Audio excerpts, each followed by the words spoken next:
রামায়ণের একটা অত্যন্ত শ্রেষ্ঠ কাহিনী আছে যেটা খুব অমূল্য শিক্ষাদান করে। দশানন যখন ধরাশায়ী হলেন এবং মৃত্যুশয্যায় শুয়েছিলেন, ওনার শেষ নিঃশ্বাস ত্যাগের সময় শ্রীরাম লক্ষ্মণকে বললেন যে, হে লক্ষ্মণ, রাবণের কাছে যাও, ওখানে যাও, ওনার থেকে কিছু জ্ঞান অর্জন করে এসো। উনি হলেন মহাজ্ঞানী, আর ওনার থেকে জ্ঞান অর্জনের এটাই শ্রেষ্ঠ সুযোগ। লক্ষ্মণ প্রথমে মানতে চাইলেন না, কিন্তু শ্রীরাম বোঝানোর পরে লক্ষ্মণ ওনার কাছে গেলেন, রাবণের মাথার কাছে গেলেন আর বললেন, দাদা বলেছেন আপনার থেকে জ্ঞান অর্জন করতে। রাবণ কিছুই বললেন না। লক্ষ্মণ বললেন, আপনি তো দেখছি খুব অহংকারী, মৃত্যুশয্যায় শুয়ে আছেন, শেষ নিঃশ্বাস ত্যাগ করতে চলেছেন, আর তাও এত অহংকার। রাবণ বললেন, নিজের দাদা রামকে ডাকো। শ্রীরাম এলেন, রাবণের পায়ের কাছে এসে দাঁড়ালেন। উনি নিজের হাত জোড় করলেন আর বললেন, হে মহাপণ্ডিত রাবণ, আপনি হলেন মহাজ্ঞানী, দয়া করে আমাদের কিছু জ্ঞান প্রদান করুন। রাবণ বিনম্র চিত্তে ওনার কথা শুনলেন, খুব বিনম্র চিত্তে ক্ষমা প্রার্থনাও করলেন, আর এই সংসার একটি অত্যন্ত শ্রেষ্ঠ জ্ঞান লাভ করল। এর দ্বারা আমরা ঠিক কি শিক্ষা লাভ করি? রাম এবং লক্ষ্মণ দুজনেই ছিলেন তেজস্বী, দুজনেই ছিলেন শ্রেষ্ঠ, ছিলেন বীর, ছিলেন বলবান।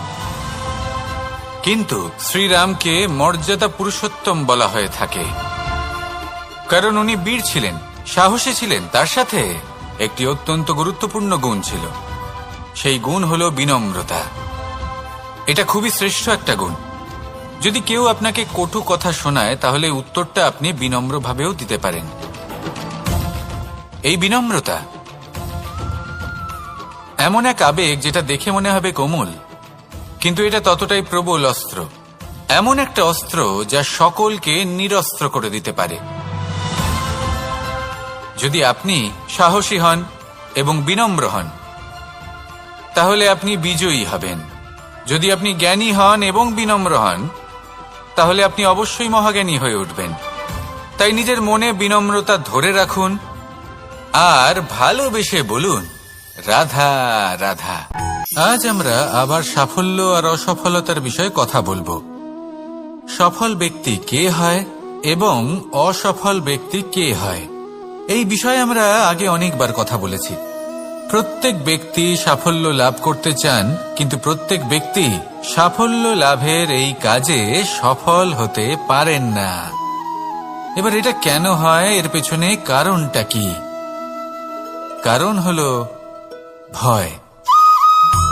সফল ব্যক্তি হলেন তিনি যিনি নিজের সিদ্ধান্ত দ্বারা এই সমস্ত সংসারকে বদলে দিয়ে থাকেন, এবং অসফল ব্যক্তি হলেন তিনি যিনি এই সংসারকে দেখে এর বিষয়ে ভেবে নিজের সিদ্ধান্ত বদলে ফেলেন।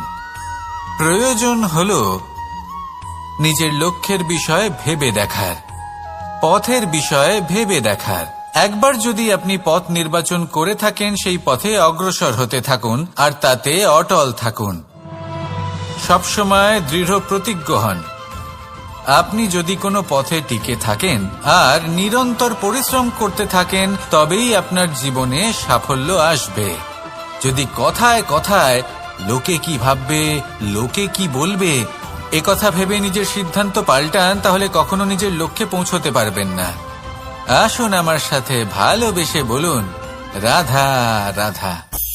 নিজের নিজের অভিজ্ঞতাগুলো দেখে, তার পরিণাম দেখে প্রত্যেক মানুষের মনে একটা ধারণা জন্ম নেয়। প্রজন্মের পর প্রজন্ম যখন অগ্রসর হতে থাকে, এই ধারণাগুলোই কারণ হয়ে ওঠে যা মানুষের জীবনে তার শুভর, অশুভর, লাভের, ক্ষতির এই সবকিছুর আধার হয়ে ওঠে। যেমন ধরুন, আপনি কোথাও যাচ্ছেন আর পথে বেড়াল রাস্তা পার করে গেল, সেটা অশুভ বলা হয়। কেউ হাঁচলে কাজ থামিয়ে দেওয়া হয়। বলা হয় যখন আপনি কোনো শুভ কাজ করতে যাবেন, তখন মিষ্টি খেয়ে যাবেন, কাজ সফল হবে। যদি কোনো ব্যক্তি অনুচিত কথা বলে দেন, তার মানে অনুচিত কিছুই ঘটবে, আদি ইত্যাদি। এরকম অনেক সংখ্যক ধারণা আছে। কিন্তু সবকিছু যদি এরকমই হতো, তাহলে প্রত্যেক মানুষ নিজের কথা দ্বারা নিজের বা অন্য কারোর জীবন স্বর্গতুল্য করে তুলত, নয়তো নরকে পরিণত করত। কিন্তু এরম কি আদৌ হয়? না। কারণ এই সব ধারণা, এই সব কিছু এর উৎস হলো মানুষের মন, তার মস্তিষ্ক। যখন আমরা কোনো বাক্য বা কোনো ধারণাকে একটু বেশি গুরুত্ব দিয়ে ফেলি, তার উপর একটু বেশি বিশ্বাস করে ফেলি, তখন যেটা হয়, তখন আমাদের এই ইচ্ছে শক্তি তার সঞ্চার হয় সেই বাক্যের মাধ্যমে। আর সেই জন্য সেই বাক্য আস্তে আস্তে ফলপ্রসূ হতে থাকে। এটা হলো মানুষের মনের শক্তি, তার মস্তিষ্কের শক্তি। এটা কখনো ভুলে যাবেন না। এটা প্রয়োগ করুন আর তার সদ্ব্যবহার করুন। একে প্রয়োগ করুন নিজের লক্ষ্যে পৌঁছানোর জন্য, শুভ কর্ম করার জন্য। আসুন আমার সাথে ভালোবেসে বলুন, রাধা রাধা। কখনো আমরা কোনো হাটে যাই, কোনো বিশেষ বস্তু কেনার থাকে, ওখানে যাই, গিয়ে অন্য কারোর কথা শুনে অন্য কোনো বস্তু কিনে নিয়ে আসি, অদরকারি জিনিস কিনে ফেলি। তারপর ভাবি যে আমরা এরকম কেন করলাম, এটা আমরা ভুল করলাম, আমার এটা করা উচিত হয়নি, আদি ইত্যাদি। মানুষ যখন জীবনে এমনই সিদ্ধান্ত নিয়ে বসে, এমন নির্বাচন করে, তখন সেই সিদ্ধান্ত নিশ্চিত রূপে তার ভবিষ্যতের জন্য অত্যন্ত গুরুত্বপূর্ণ হয়। কিন্তু যদি আপনি কোনো অনুচিত চয়ন করে ফেলেন, তাহলে মন খারাপ করবেন না, সেই গ্লানিবোধ নিয়ে কষ্ট পাবেন না, সামনে অগ্রসর হতে থাকুন। কারণ এই অনুচিত নির্বাচন আপনাকে উচিতভাবে জীবনযাপনের পথ দেখাতে পারে। এবার যদি আমি আপনাকে বলি যে আপনি আগুনে হাত দিন, সেটা কি আপনি করবেন? করবেন না। কেন? কারণ জীবনে কোনো না কোনো দিন আপনি একটা ভুল নির্বাচন করে আগুনে হাত দিয়েছিলেন। তারপরে আপনি শিক্ষা পেয়েছিলেন যে আমি জীবনে আর কোনোদিন আগুনে আর কিছুতেই হাত দেব না। এই জীবনও ঠিক সেরকমই। জীবনের সেই সব অধ্যায়, সেই সব সময় যা ব্যর্থ হয়েছে, সেটা নিয়ে ভেবে সময় নষ্ট করবেন না। সেটা থেকে যে শিক্ষা পেয়েছেন সেটা মনে রাখুন, আর যে অধ্যায় বাকি রয়েছে, যে সময় বাকি রয়েছে, তাতে কিভাবে সফল হওয়া সম্ভব সেই বিষয়ে ভাবুন। আর আমার সাথে ভালোবেসে বলুন, রাধা রাধা। সবাই বলেন যে জীবনে কাদের সঙ্গ লাভ করছি সেটা খুব গুরুত্বপূর্ণ। এক ঝুড়ি ফলের মধ্যে যদি একটা পচা ফল আপনি রেখে দেন, তাহলে আস্তে আস্তে সমস্ত ফল পচে যায়। সেই জন্য কথায় আছে যে কুসঙ্গ থেকে দূরে থাকো। কিন্তু কি করা যায়? এই সংসার খুবই ছোট। যেখানে আমরা কাজ করি, যেখানে আমরা থাকি, যে পথে আমরা আসা যাওয়া করে থাকি, যে পথে আমরা ভ্রমণ করি, সেখানে এমন অনেক সংখ্যক ব্যক্তি থাকেন যাকে দেখে আমরা মনে করি যে এদের থেকে দূরে থাকতে হবে। তখন আমরা কি করতে পারি? তাদের কি আমরা পরিত্যাগ করব? তাহলে এই সংসারে এমন অনেক মানুষ আছেন, তাহলে কি সংসারই পরিত্যাগ করব? না, সেই ফলের মতন হবেন না যারা একটি পচা ফলের উপস্থিতির জন্য নিজেরাও নষ্ট হয়ে যান। বরং হয়ে উঠুন চন্দন বৃক্ষের মতন, যেটা আসলে সাপেদের বাসস্থান, যেখানে অনেক সংখ্যক অত্যন্ত ভয়ানক বিষধর সাপ থাকে। তারপরেও এই চন্দন, সে কিন্তু নিজের শ্রেষ্ঠত্ব হারায় না, এর মূল্য কিন্তু সেই একই থাকে। মনে রাখবেন, এই সংসারে নিজের সঙ্গ বদলানোর পূর্বে নিজেকে বদলান। নিজেকে কিছুটা এমন ভাবে গড়ে তুলুন যে কেউ আসুক না কেন, সে যেন আপনাকে বিভ্রান্ত বা দূষিত না করতে পারে। আসুন আমার সাথে ভালোবেসে বলুন, রাধা রাধা। এই সংসারে প্রত্যেকটা জিনিসের নিজস্ব একটা বিশেষত্ব আছে, আর তার বিশেষত্বর জন্যই তাকে বিশেষ গুরুত্ব দেওয়া হয়। যদি কথা বলি অস্ত্রের, যেমন তরোয়াল, তরোয়াল নির্মাণ করা হয়েছে রক্ষার জন্য।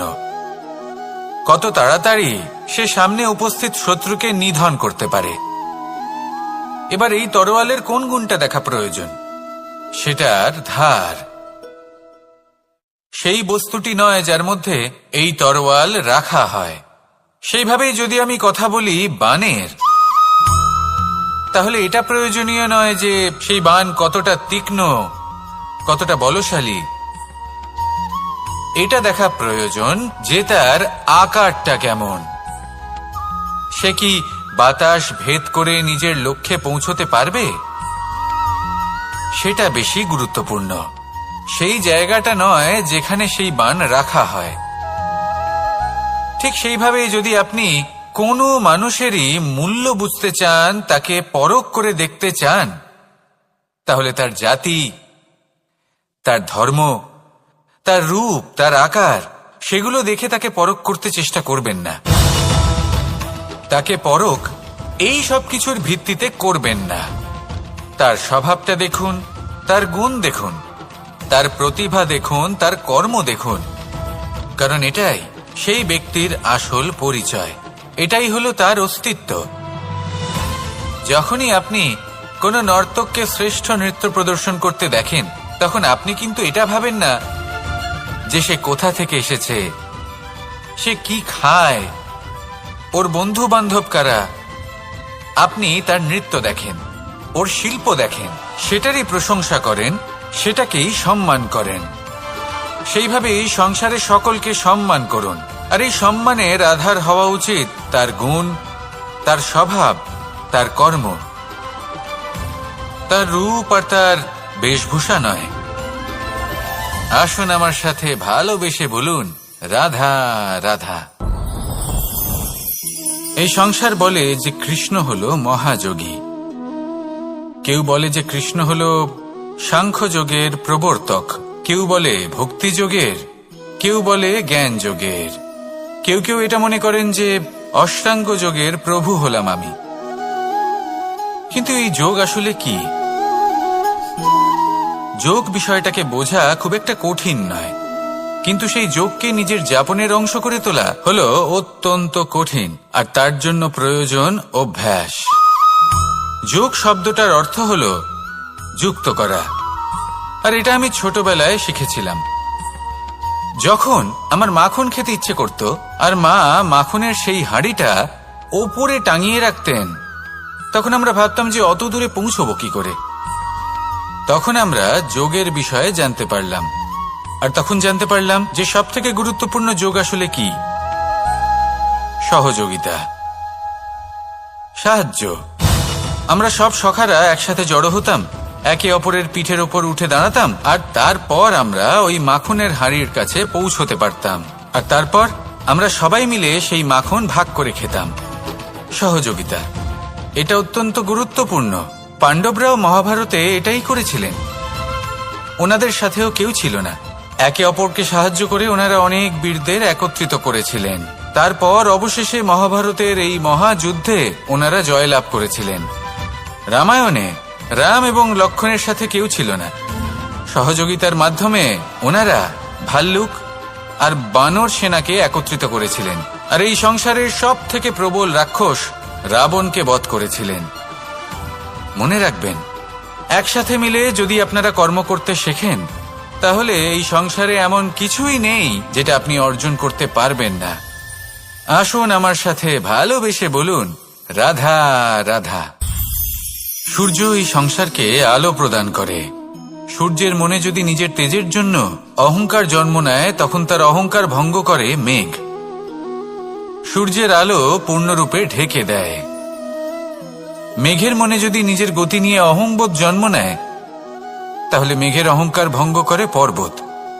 মেঘের গতি অবরুদ্ধ করে দেয়।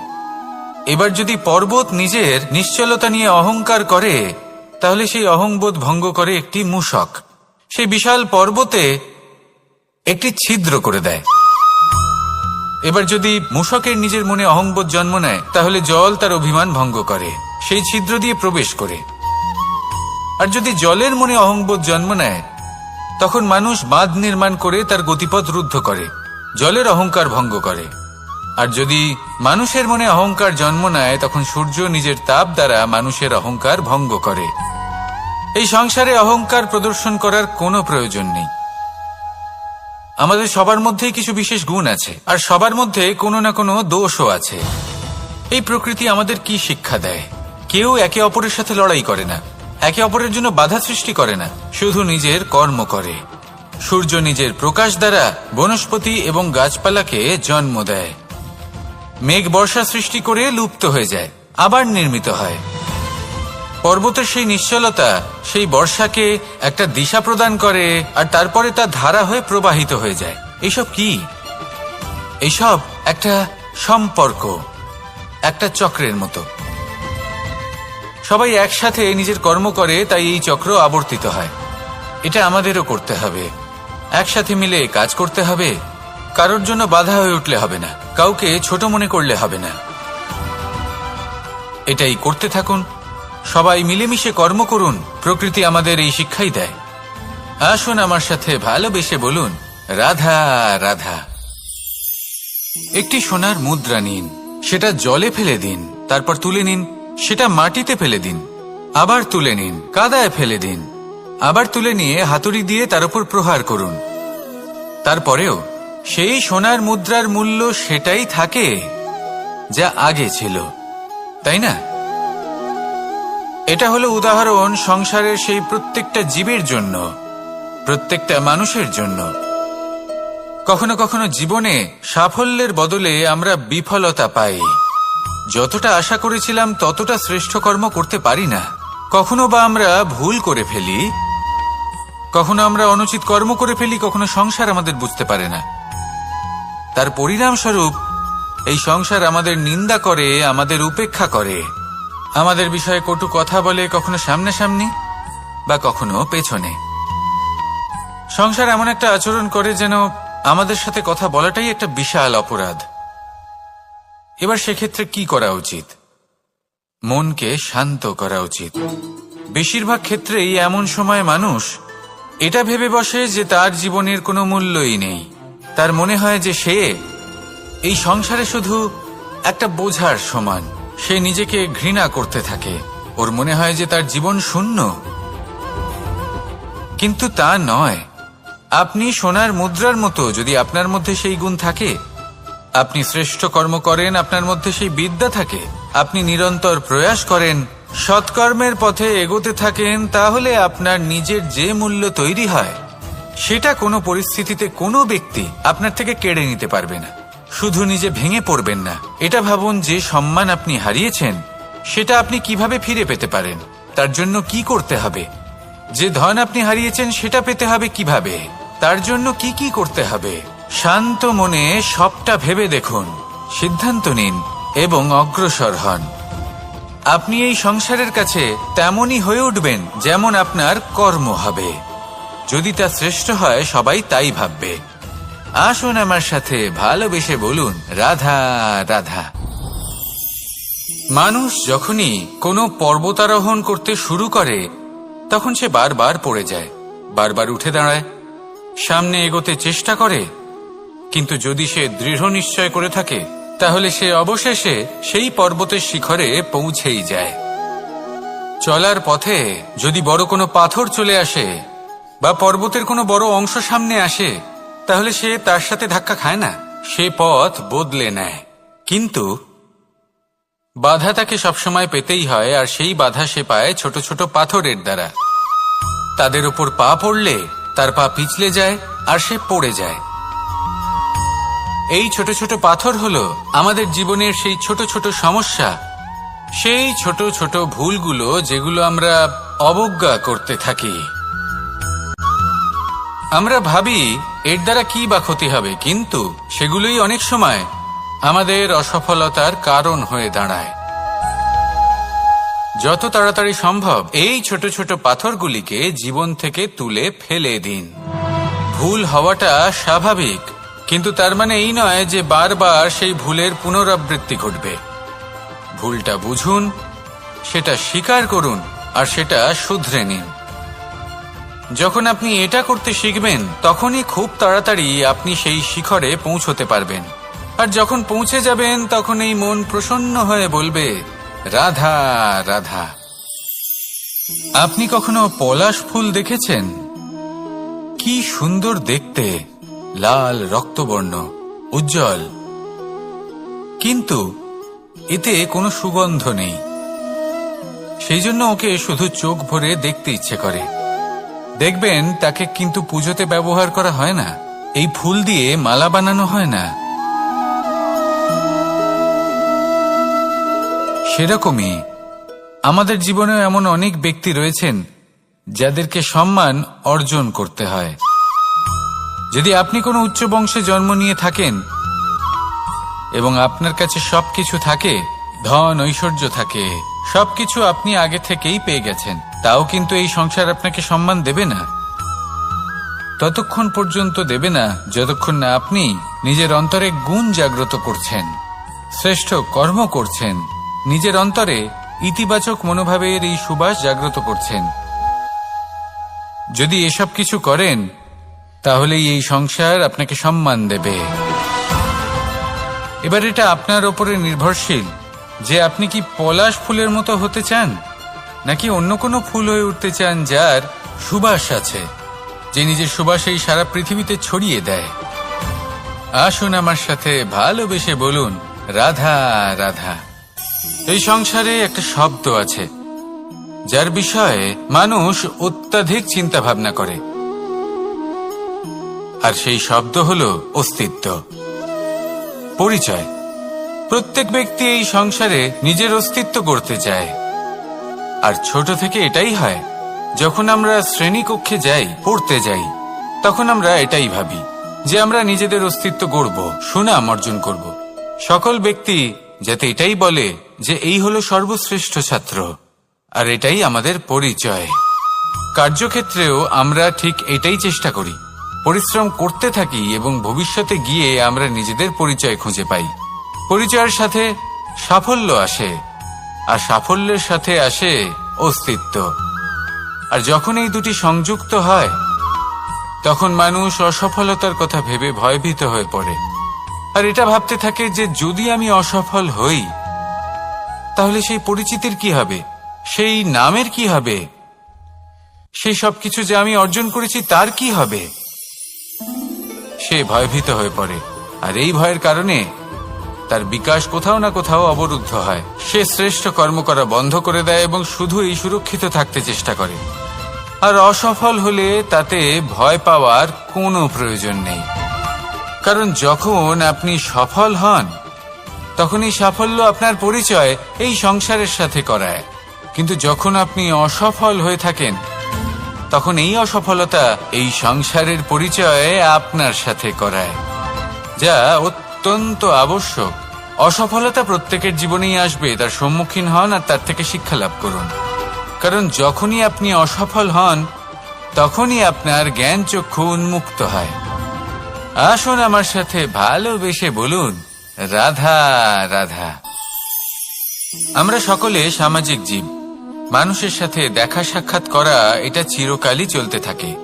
আমরা কখনো কাউকে উপহার দিই, আবার কখনো কেউ আমাদের উপহার দেয়। কখনো কি এমন হয়েছে যে আপনি কাউকে একটা উপহার দিয়েছেন, কিছু সময় পরে বা কিছু মাস পরে সেই উপহারই ঘুরে ফিরে আপনার কাছেই এসেছে, অর্থাৎ সেই বস্তুটাই আপনার কাছে আবার ফিরে এলো? এরকম হয়।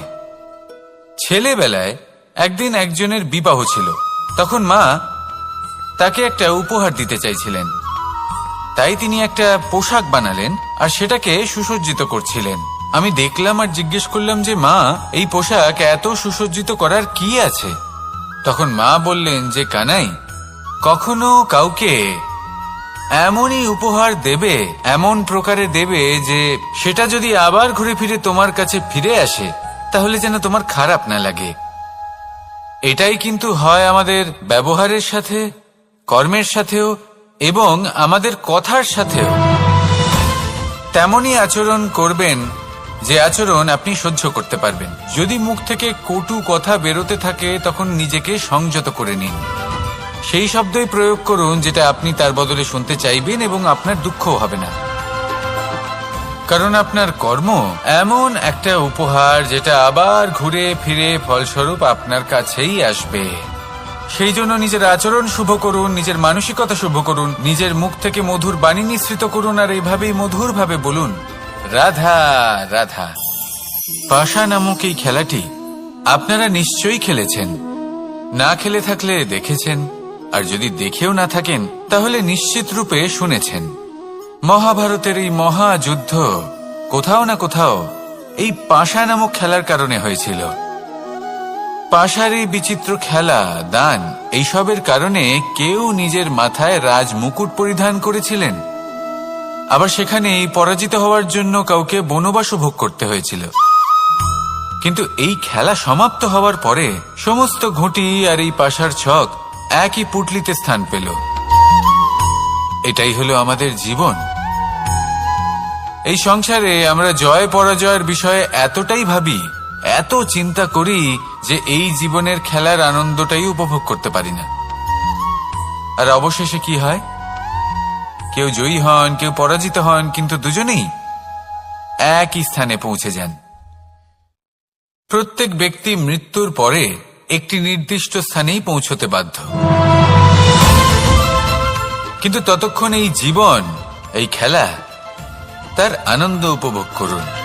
এই সংসারে সেই ব্যক্তি শ্রেষ্ঠ স্থানে পৌঁছতে পেরেছেন যিনি এই সংসারকে প্রকাশ প্রদান করেছেন, যিনি কখনো জয় পরাজয় এ বিষয়ে ভাবেননি, শুধু এই জীবনের খেলার আনন্দ উপভোগ করেছেন।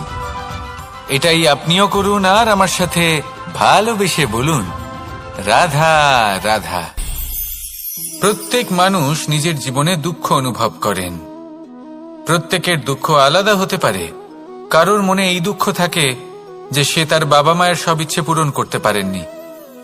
কেউ এটা ভেবে দুঃখ পান যে সে চিরকাল সদাচার করেছেন, সৎকর্ম করেছেন, কিন্তু তাও তাকে দুরাচারী বলে মনে করা হয়। কেউ এটা ভেবেও দুঃখ পান যে তার সামনে যে ব্যক্তি রয়েছেন তার চোখে তিনি শত্রু হয়ে উঠেছেন বা দুষ্ট হয়ে উঠেছেন, যেখানে তিনি হয়তো কোনো অনুচিত কাজই করেননি। এবার এই সমস্ত বিষয় নিয়ে ভেবে নিজের ব্যক্তিত্ব নিয়ে সন্দেহ প্রকাশ করবেন না। যদি নিজের ব্যক্তিত্ব নিয়ে কোনো সন্দেহ থেকে থাকে, তাহলে কর্ম সংক্রান্ত প্রশ্ন করুন যে আপনি যা করেছেন তাতে কি উচিত ছিল, কি অনুচিত ছিল। যেটা প্রয়োজন সেটা এটা বোঝার যে আপনার অন্তর্মন, আপনার বিবেক আপনাকে কি বলছে, আর আপনার অন্তর্মন আর আপনার বিবেক আপনাকে যেটা করতে বলবে শুধু সেটাই করুন। আর তারপরে এই সংসার কি বলবে, কি ভাববে সেসব নিয়ে ভাবতে যাবেন না, কারণ এই সংসার তো ঈশ্বরকেও প্রশ্ন করে থাকে, ঈশ্বরকেও দোষী মনে করে। কখনো কখনো যখন কোনো ঘটনা মানুষের ইচ্ছা অনুযায়ী ঘটে না, তখন মানুষ এটা বলে যে হে ঈশ্বর, আপনি আমার পাশে থাকলেন না, আপনি বড়ই কঠোর, এটা আপনার দোষ। যেখানে বেশিরভাগ সময় হয়তো সে নিজেই নিজের কর্মফল ভোগ করছে, আর কখনো কখনো ঈশ্বর হয়তো তার জন্য আরো ভালো কোনো পরিকল্পনা করে রেখেছেন, কিন্তু মানুষ সেটা বুঝতে পারে না। তাই দিনের শেষে যেটা প্রয়োজন সেটা হলো নিজের মনের কথা বুঝতে হবে। আপনার বিবেক কি বলছে শুধু সেটাই করুন আর সামনে এগোতে থাকুন। আমার সাথে ভালোবেসে বলুন, রাধা রাধা। এই সংসারের অন্তের, এর বিনাশের প্রারম্ভ কিভাবে হয়? কোনো যোগের মাধ্যমে, কোনো ভয়ানক অসুরের আগমনে, নাকি প্রকৃতির রাগের কারণে? না, এই সংসারের বিনাশের প্রারম্ভ হয় আমি থেকে। এই আমি, এই তুমি, এটা আমি করেছি, ওটা তুমি করেছো, এটা আমার, ওটা তোমার, আদি ইত্যাদি। এই ভাব যখন মনে বাসা বেঁধে নেয়, সর্বপ্রথম ঘর ভাগ হয়, তারপর বসতি, তারপর প্রাণ, আর তারপর দেশ, আর সবার শেষে সমস্ত সংসার ভাগ হয়ে যায়। আর এই ভাগ হয়ে যাওয়া শেষে মনোমালিন্যে পরিণত হয়। এখন এমত অবস্থায় কি করা যেতে পারে? কিভাবে বাঁচা যায় এই পরিস্থিতির থেকে? কিভাবে দূরে থাকা যায় এই বিনাশের থেকে?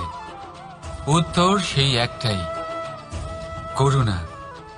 একে অপরের দরকারগুলি বুঝুন, একে অপরের সমস্যাগুলি বুঝুন, একে অপরের দুঃখের সাথী হয়ে দাঁড়ান, একে অপরের সুখের ভাগীদার হন। আর শেষে যখন এই আমি আমরাতে পরিণত হবে, তখন এই বিনাশ নিজে থেকেই দূরে চলে যাবে। তাহলে আমরাতে বিশ্বাস করতে শিখুন আর আমার সাথে ভালোবেসে বলুন, রাধা রাধা। এই মুদ্রা, এবারে ভাবুন এটাই আমাদের জীবন, জীবনের সুখ আর দুঃখ। এই মুদ্রার, এই জীবনের দুটি দিক। কিন্তু যখনই আমরা ঈশ্বরের কাছে প্রার্থনা করি তখনই আমরা সুখ চাই, আর সেই সুখ আসেও। আর যখনই সেই সুখ আসে তখন ব্যক্তি সর্বপ্রথম তাকে ভুলে যায় যে দুঃখের সময় ওনার সাথে ছিলেন। আর এমত অবস্থায় উনি সাহায্য করেন না, উনি করেন উপকার। আর এই উপকারের বদলে মানুষের থেকে উনি নিজের জন্য শ্রদ্ধা চান। আর সেই শ্রদ্ধা, সেই চাহিদার কারণে উনি নিজেকে অন্যদের থেকে শ্রেষ্ঠ, অন্যদের থেকে ভিন্ন মনে করতে বিবশ হয়ে যান। আর আলাদা হবার কারণে তার মধ্যে জেগে ওঠে অহংকার, আর সেটাই হয় তার পতনের কারণ। এবার এতে কি করা যেতে পারে, কি চাওয়া যেতে পারে ঈশ্বরের কাছে? এই প্রশ্ন অবশ্যই মনে আসে। ঈশ্বরের কাছে চান সুখ, শুধুমাত্র ততটাই যাতে অহংকার না আসে, আর দুঃখ ততটাই যাতে শ্রদ্ধা না চলে যায়। রাধা রাধা। এই সংসারে এমন কিছুই নেই যে সব সময় একই থাকবে। যা কিছু নির্মাণ হয়েছে তা একদিন অবশ্যই ভেঙে পড়বে, কিন্তু এই ভেঙে যাওয়ার বিশ্লেষণ আপনি কিভাবে করবেন তা আপনার উপরে নির্ভর করছে। ওই আকাশের দিকে তাকান, ওই মেঘ, ওটাও ভেঙে পড়ে, কিন্তু নিজে ভেঙে পড়ার সাথে বর্ষাকে তৈরি করে যায়। মাটির ডেলা অবশ্যই ভেঙে পড়ে, কিন্তু ব্যবহারযোগ্য মাটির রূপ নিয়ে। এই ধরিত্রীর বুকে কোনো এক বীজ যখন ভেঙে পড়ে তখন ধরিত্রীর উপর এক বিশাল আকারের বৃক্ষ নির্মাণ করে। যদি জীবনে কিছু ভেঙে পড়ে তাহলে নিরাশ হয়ে পড়বেন না, নিজের সাহস হারাবেন না। ধনাত্মক দৃষ্টিভঙ্গি দিয়ে দেখতে চেষ্টা করুন। মনে করুন নিয়তি নিশ্চয়ই আপনার জন্য আরো ভালো কিছু ভেবে রেখেছে, যা ভবিষ্যতে আপনার প্রতীক্ষা করছে। ধনাত্মক চিন্তা ভাবনা করতে থাকুন, তারপর দেখবেন শ্রেষ্ঠ রচনা নিজেই তৈরি হবে। রাধা রাধা। চলতে থাকা, থেমে যাওয়া, বিশ্রাম নেওয়া, তারপর দম নিয়ে পুনরায় দাঁড়িয়ে পড়া, আর তারপর আবার সেই পথ চলা। এটা জীবনের অভিন্ন এক অঙ্গ, এটার থেকে আপনি পালাতে পারবেন না। কিন্তু এই অঙ্গকে আপনি নিজের জীবনে কিভাবে প্রয়োগ করবেন, কিভাবে তাকে কাজে লাগাবেন, সেই সিদ্ধান্ত আপনাকে নিতে হবে। যারা হেরে যান তারাও জীবনে থমকে যান, আবার যারা জেতেন তারাও দাঁড়িয়ে পড়েন। যারা হেরে যান তারা হাঁপিয়ে দাঁড়িয়ে পড়েন, যারা জিতে যান তারা দাঁড়িয়ে পড়েন সেই সর্বোচ্চ স্তরে পৌঁছে গিয়ে। এবার দাঁড়াতে তো আপনাকে হবেই, তা হতেই হবে। কিন্তু কখন, কিভাবে দাঁড়াবেন, ক্লান্ত হয়ে নাকি সর্বোচ্চ স্তরে পৌঁছে গিয়ে, সেই সিদ্ধান্ত আপনার। অবশ্যই দাঁড়িয়ে পড়ুন, কিন্তু ক্লান্ত হয়ে নয়, কারণ আপনাকে পুনরায় দাঁড়িয়ে পড়তে হবে, পুনরায় যাত্রাপথে এগোতে হবে এবং সর্বোচ্চ স্তরে পৌঁছতেই হবে। রাধা রাধা। স্বপ্ন, আমরা জীবনে স্বপ্ন দেখতে থাকি, সেটা পূরণ করার পূর্ণ প্রয়াস করে থাকি। কিন্তু এই স্বপ্ন পূরণ না হওয়ার পরিস্থিতিতে আমরা ভেঙে পড়ি, ছিন্ন বিচ্ছিন্ন হই, আর তারপরই বোঝা আমরা আগামী প্রজন্মের ওপর রীতিমতো চাপিয়ে দিই। আমরা এটাই মনে করি যে আমরা যেটা হতে পারিনি সেটা আমাদের সন্তান অবশ্যই হবে। আমরা যা কখনো পাইনি আমাদের সন্তান অবশ্যই তা পাবে। এটা যে অনুচিত সেটা আমরা ভাবি না, কিন্তু এটা ভুল, আর এই ভুল আমরা সকলেই করে থাকি। সন্তান প্রকৃতি আর পরমাত্মার আশীর্বাদ, ওদের ভেতরে তাদের নিজের একটা অস্তিত্ব লুকিয়ে থাকে, সেটা মন দিয়ে দেখুন তো। আপনি শুধু ওই সন্তানকে জন্ম দিয়েছেন, কিন্তু ওর জীবন আপনার নয়। তাই নিজের সন্তানের সাথে থাকুন, সময় কাটান, ওদেরকে ভালোবাসুন, সবসময় প্রেরণা দিন, কিন্তু প্রেরণা দিন ওর নিজের অস্তিত্বকে বাড়ানোর জন্য, ওর নিজের স্বপ্ন পূরণ করার জন্য, আপনার স্বপ্ন পূরণ করার জন্য নয়। ওদের অস্তিত্বকে পূর্ণাঙ্গে বৃদ্ধি পেতে দিন। রাধা রাধা। এই পুকুর দেখছেন আপনি? পুকুরের জল কখনো প্রবাহিত হয় না, একই স্থানে জমে থাকে, আর সেই কারণে কিছুদিন পর ময়লা হতে শুরু করে। কিন্তু তাও আমরা একে ত্যাগ করি না, আমরা তবুও একে পুজো করি। শুধুমাত্র এই কারণে নয় যে অতীতে সে আমাদের তৃষ্ণা মিটিয়েছে, কিন্তু এই কারণেও যে যদিও বা সে ভবিষ্যতে আমাদের তৃষ্ণা না মেটায়, কিন্তু প্রয়োজন হলে আগুন অবশ্যই নেভাতে পারে।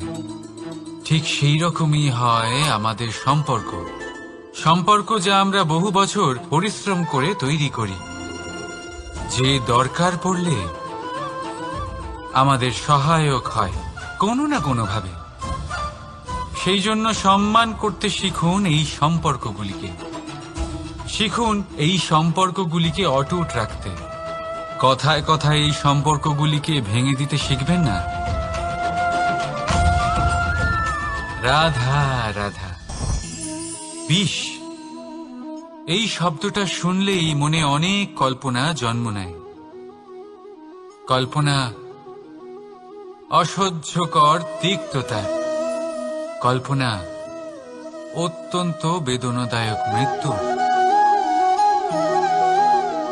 এবার যদি আপনাকে জিজ্ঞেস করা হয় যে সবচেয়ে বিষাক্ত বিষ কোনটা, তাহলে আপনি কি বলবেন? কেউ বলবে সর্পের বিষ, কেউ বলবে কাঁকড়া বিছের, কেউ বলবে কালকেউটের বিষ। কিন্তু না, এই সমস্ত রকম বিষ সেই বিষের সামনে টিকতে পারবে না যাকে আমরা বলে থাকি কানের মধ্যে ঢালা বিষ। শুনতে অত্যন্ত মিষ্টি, কিন্তু তিক্ততায় অত্যন্ত বিষাক্ত।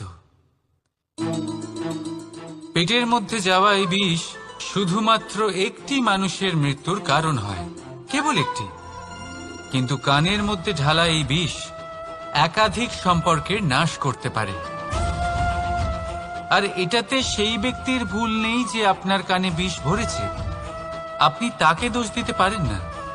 এখানে দোষ আপনার নিজের, যে এই বিষকে আপনি নিজের উপরে প্রভাব ফেলতে দিয়েছেন, এই বিষকে সুযোগ দিয়েছেন আপনার ক্ষতি করতে।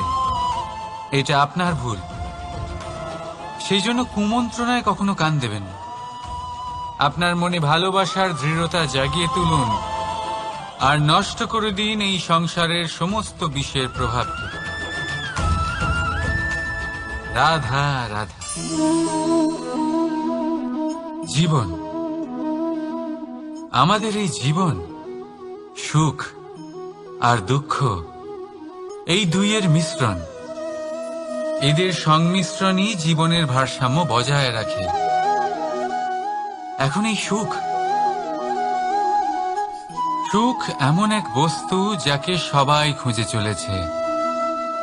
দুঃখ এমন এক অনুভূতি যা সবার কাছে আছে। আমাদের প্রত্যেকের জীবনে সুখ আর দুঃখ আসতে থাকবে আর যেতেও থাকবে, এটা অবশ্যই জীবনে থাকবে। কিন্তু সফলতা, এটা সবার জীবনে আসে না। কেন? কারণ এই সফলতা সুখ আর দুঃখের দ্বারা প্রাপ্ত হয় না। সফলতা প্রাপ্ত হয় নিজের উপরে বিশ্বাস করতে থাকলে। আকাশের ওই সূর্যকে দেখুন, সূর্যের বিশ্বাস আছে নিজের উপর যে সে সমস্ত জগৎকে আলোকিত করতে পারবে, নিজের প্রথম রশ্মি দিয়ে অন্ধকারকে দূর করতে পারবে। সূর্য এই বিশ্বাস নিয়েই আসে আর কিছুক্ষণের মধ্যেই সমস্ত সংসার থেকে অন্ধকারকে বিনাশ করে ফেলে সে।